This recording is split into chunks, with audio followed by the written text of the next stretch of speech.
Chalut. Aujourd'hui, Mortili 5, c'est... Tiens, c'est la Saint-Feutre?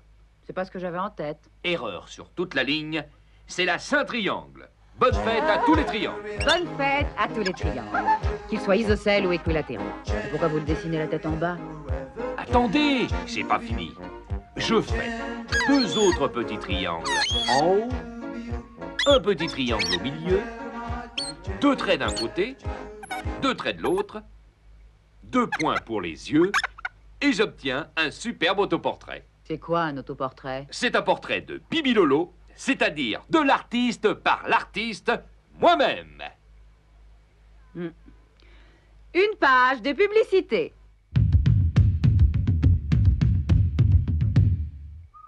Fromage nul, la bonne odeur des campanules. On ne gaspille pas, pub.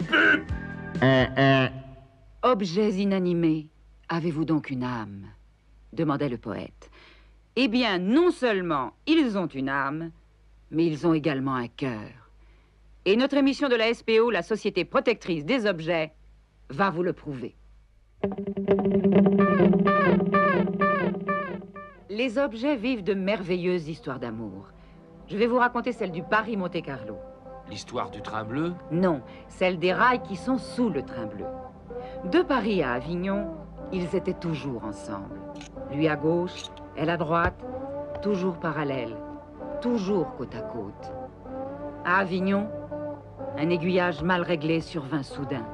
Et qu'est-ce qui est arrivé? Ils ont été séparés. Écoutez le témoignage bouleversant du rail gauche. On était ensemble depuis 687 kilomètres. On filait l'entente parfaite, et d'un seul coup, sans prévenir, elle part dans une autre direction. Elle me quitte pour un autre rail. Tout ça à cause d'un aiguillage. Je me retrouve sur la voie de Marseille avec un rail que je ne connais même pas. Un moment difficile. Et elle, à droite, qu'est-ce qu'elle est devenue? Regardez, ça se passe de commentaires. Je sais pas ce qui m'a pris. J'ai été entraînée. Faut dire que j'avais envie de voir Aix-en-Provence et la montagne Sainte-Victoire. Je suis restée un moment sur la côte et un beau jour, qui je vois entrer en gare de Cannes? Mon fidèle rail gauche. Il me cherchait. Je suis tombée dans ses bras à l'aiguillage suivant. Ils se sont donc retrouvés et ils ont passé leur lune de miel en gare de Monte-Carlo. On a beau être blindé, quand ça finit bien, c'est toujours mieux. Pour Lola. Téléchat écoute. Bonjour, Madame Lola. Votre histoire m'a émue, mais moi, j'ai pas eu cette chance. Que puis-je faire pour vous aider? Je suis une petite salière. J'ai vécu 10 ans au restaurant du coin avec le même poivrier qui a toujours été un compagnon merveilleux. Nous vivions serrés l'un contre l'autre dans une petite assiette.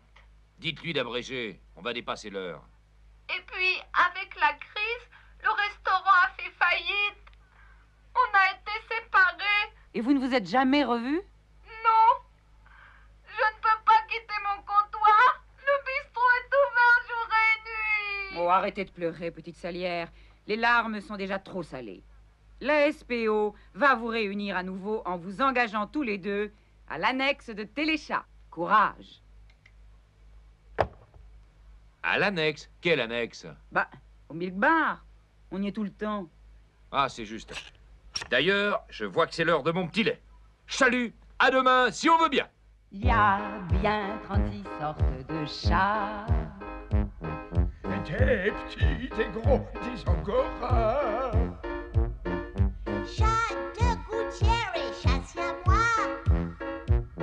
Il y a qu'une télé, c'est Téléchat. T'as bon cœur, mais bientôt on saura plus où les mettre. Une de plus ou une de moins. D'accord, moi je veux bien, mais après ils font des petits et puis on sait plus à qui les donner. Ah!